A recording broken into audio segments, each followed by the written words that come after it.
मैं बता दूं कि अभी इस वक्त मैं बिशनपुरा प्रखंड के बीच में मौजूद हूं और कुछ नेताओं का मैं पोल खोलने वाला हूं।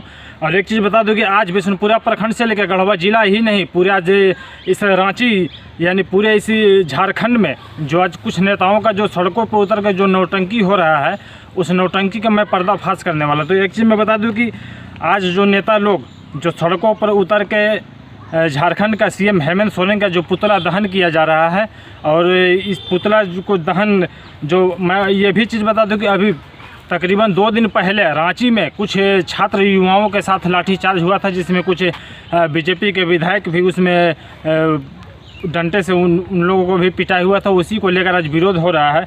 लेकिन मैं उन नेताओं से मैं पूछना चाहूँगा कि जो अभी तो जैसे मान लीजिए झारखंड में जेएमएम की सरकार है, झारखंड की सीएम हेमंत सोरेन जी हैं, लेकिन इससे अगर मैं पूर्व की मैं बात करूं तो यहाँ पे झारखंड में पूर्व बीजेपी की सरकार थी। हमारे बीच में और कुछ ग्रामीण लोग भी मौजूद हैं, मैं कोशिश करूंगा इनसे कुछ बात करने के लिए, लेकिन आज कुछ नेताओं के लिए धोने के लिए मैं अकेला ही मैं काफ़ी हूँ।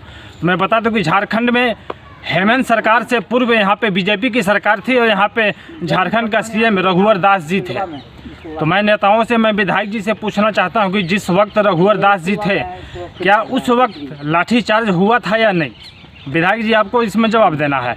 उस वक्त भी लाठीचार्ज हुआ था, उस वक्त भी हमारे माँ बहनों को, महिलाओं के ऊपर, सेविका और सहायिका के ऊपर रांची के उसी सड़कों के ऊपर दौड़ा दौड़ा कर पीटा गया था। क्या उसमें आवाज़ उठना चाहिए था या नहीं? क्या उन माँ बहनों के साथ में जो गलत हुआ था उस पर आवाज़ उठना चाहिए? मैं ये नहीं बोल रहा हूँ क्या जो झारखंड में जो हेमंत सरकार की सरकार में जो ये युवाओं के ऊपर जो लाठीचार्ज हुआ, मैं भी इसका विरोध करता हूँ, मैं भी इसका खंडन करता हूँ। ये गलत है, ऐसा नहीं होना चाह रहा था। मैं भी, ऐसी कोई बात नहीं है कि मैं ये हेमंत सरकार की मैं सपोर्ट में हूँ, मैं एक पत्रकार हूँ, मैं किसी के सपोर्ट में नहीं हूँ, ये गलत है। लेकिन सवाल मान लिया यहाँ पर आज खड़ा होता है कि हमें ये इससे पूर्व सरकार यानी बीजेपी की सरकार में भी महिलाओं के ऊपर अत्याचार हुआ था। महिलाओं को, ये सेविका और सहायिका को दौड़ा दौड़ा कर रांची के उन सड़कों पे दौड़ा दौड़ा कर पुलिस प्रशासन मारने के वो काम किया था, पिटाई उन लोगों का हुआ था। वहाँ पे भी विधायक जी को, नेताओं को वहाँ पे भी इस चीज़ को सवाल खड़ा न करना चाहिए रहा था। अब हमारे बीच में और कुछ ग्रामीण लोग मौजूद हैं, मैं इनसे बात भी मैं कुछ करूँगा। चाचा आप ये बताएं, जैसे मान लीजिए अभी झारखंड में हेमंत सोरेन जी का पुतला दहन हो रहा है, जो झारखंड में पूर्व 1 से 2 दिन पहले जो लाठीचार्ज हुआ था युवाओं के साथ में, कुछ विधायक लोगों का भी उसमें चोट लगा था जी, ठीक है। तो आप ये बताएं, जो है इससे पूर्व सरकार यहाँ पे किसकी थी? भाजपा के थे। भाजपा के सीएम रघुवर दास जी, सीएम रघुवर दास जी थे। उस समय भी क्या लाठीचार्ज हुआ था? लाठीचार्ज हुआ था, मास्टरों पर हुआ था, सहायिका लोग पर हुआ था। उस समय क्या विधायक जी आवाज़ उठाए थे? नहीं उठाए थे, कोई नेता नहीं आ गया है? नहीं, इसका कहाँ कोई आवाज़ उठा, किसी ने आवाज़ नहीं उठाया? नहीं उठाया। तो क्या नाम है आपका? रामनाथ पाल। यह रामनाथ जी हैं जो ग्रामीणों के बीच में काफ़ी इनका सहयोग रहता है। और मैं एक चीज़ बता दूं कि बीजेपी की सरकार में महिलाओं के ऊपर अत्याचार हुआ था, लेकिन आवाज़ किसी ने नहीं उठाया। और एक चीज़ बता दूं, विधायक जी जो आज, मैं किसी का मैं नाम नहीं पकड़ूंगा कि जो कौन से विधायक है, वो कौन सा नेता है, लेकिन एक चीज़ बता दूं कि नाम के आगे शेर जो लगाते हैं ना, शेर मतलब होता है गरीबों का साथ, गरीबों का एक हमदर्द, महिलाओं का आवाज़ बनना, बेवाओं का आवाज़ बनना। लेकिन इस चीज़ को सोचने की ज़रूरत है कि मान लीजिए जब बीजेपी की सरकार में जब महिलाओं के ऊपर अत्याचार हुआ था, उनको लाठी से दौड़ा दौड़ा कर रांची के सड़कों पे वो पीटा गया था, सेविका और सहायिका के ऊपर, क्या आवाज़ वहाँ आपका बनता था उठाना या नहीं? इस चीज़ को आपको जवाब देना है। लेकिन आवाज़ वहाँ पे किसी ने, नेता ने नहीं उठाया। हमारे बीच में और ग्रामीण, तब चलिए विधायक जी इससे हम थोड़ा और पहले मैं चलता हूँ। और जिस समय आप एक मंत्री भी थे, अब कौन सा मंत्री थे मैं नाम नहीं बताऊँगा, सारी झारखंड की जो भी है पब्लिक जानती है इस चीज़ को। उस समय आप पब्लिक वहाँ पे आप मंत्री थे, उस वक्त भी पारा मास्टरों को रांची की उसी सड़कों पे दौड़ा दौड़ा कर पीटा गया था। बहुत से पारा मास्टर को रीढ़ की हड्डी टेढ़ी हो चुकी थी, आज भी उनको दर्द होता है। आज भी जो आपकी सरकार जो थी ना, बीजेपी की सरकार से पूर्व, आज भी उन लोगों को याद आती है। क्या उस समय पारा मास्टर के साथ में क्या सही हुआ था? वहाँ पे आवाज़ उठाना चाहिए था या नहीं? लेकिन वहाँ पे भी नहीं आवाज़ उठा।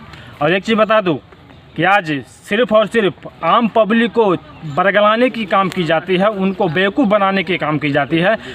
किसी भी विधायक हो या मंत्री हो, किसी भी बड़े बड़े नेताओं का बेटा जो है बड़े बड़े हॉस्टलों में विदेशों में पढ़ाई करते हैं, लेकिन आज आम पब्लिक के बेटा के उसके हाथों में झंडा देकर मुर्दाबाद और जिंदाबाद के नारे लगाए जाते हैं सिर्फ। और मैं झारखंड के मैं ग्रामीणों से, युवाओं से मैं अपनी चैनल के माध्यम से मैं कहना चाहूँगा कि ऐसे नेताओं से बाज रहें। हमारे बीच में और कुछ ग्रामीण लोग मौजूद हैं, मैं उनसे बात करने की मैं कोशिश करूँगा। चाचा, क्या नाम है आपका? लक्ष्मण चंद्रवंशी।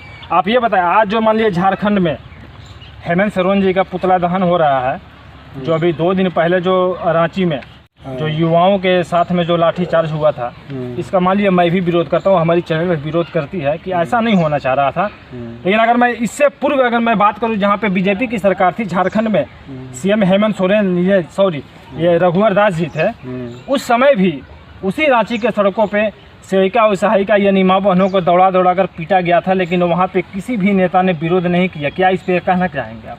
विरोध नहीं किया, किसी ने विरोध नहीं किया। वहाँ पे विरोध बनता था या नहीं? बनता था, होना चाहिए था, होना चाहिए। किसी ने विरोध नहीं किया। किसी ने नहीं किया। अच्छा, आज जो मान लिया जो नेता लोग जो सड़कों पर उतर के जो नौटंकी करते हैं, सिर्फ आम पब्लिक को बरगलाने के लिए, चुतिया बनाने के लिए, आज अगर इस चीज़ को देखा जाए तो हमारे बच्चे या आपके बच्चे कहाँ पढ़ते हैं? स्कूल में पढ़ते हैं, सरकारी विद्यालय में। पैसे के अभाव में पढ़ाई खत्म ही भी हो जाती है, लेकिन नेताओं और विधायकों के बेटा कहाँ पढ़ते हैं? तो मान लीजिए पैसा है, विदेश में भेज के पढ़ाते हैं। विदेश में। तो मैं आपको बता दूं कि सिर्फ यहाँ पे ग्रामीणों के एक बरगलाने की कोशिश की जा रही है नेताओं के द्वारा, विधायक और मंत्रियों के द्वारा। और फिर से मैं कहूँगा कि ऐसे नेताओं से बिल्कुल सतर्क रहने की ज़रूरत है, क्योंकि ये हमारे बच्चों के साथ में ग्रामीणों को एक सहयोग लेकर, सपोर्ट लेकर। एक चीज़ मैं बता दूँ, अब चुनावी माहौल जब होता है तो विधायक जी हो या मंत्री जी हो या कोई भी बड़े बड़े नेता हो, तो बीच में आकर, ग्रामीणों के बीच में आकर ऐसा बोलते हैं, ऐसा लंबी फेंकते हैं, भाषण देते हैं, ऐसा महसूस होता है कि हमारा देश अभी गुलाम है, आज़ाद हुआ ही नहीं। लेकिन एक चीज़ मैं बता दूं कि जितना भी ये नौटंकी करते हैं सिर्फ और सिर्फ अपने फ़ायदे के लिए। कल ये जो भी हैं नेता लोग अपने चुनाव में आएंगे अपने फ़ायदे के लिए, अपनी इनकी फ़ायदा होता है, आपका कहीं इसमें कुछ नहीं होता है। ऐसे नेताओं से आप सावधान रहे। देख रहे थे हमारे ग्रीन लाइन न्यूज़ चैनल के साथ, फिर आपसे हमारी मुलाकात होगी एक नई वीडियो में। मैं था असद, धन्यवाद।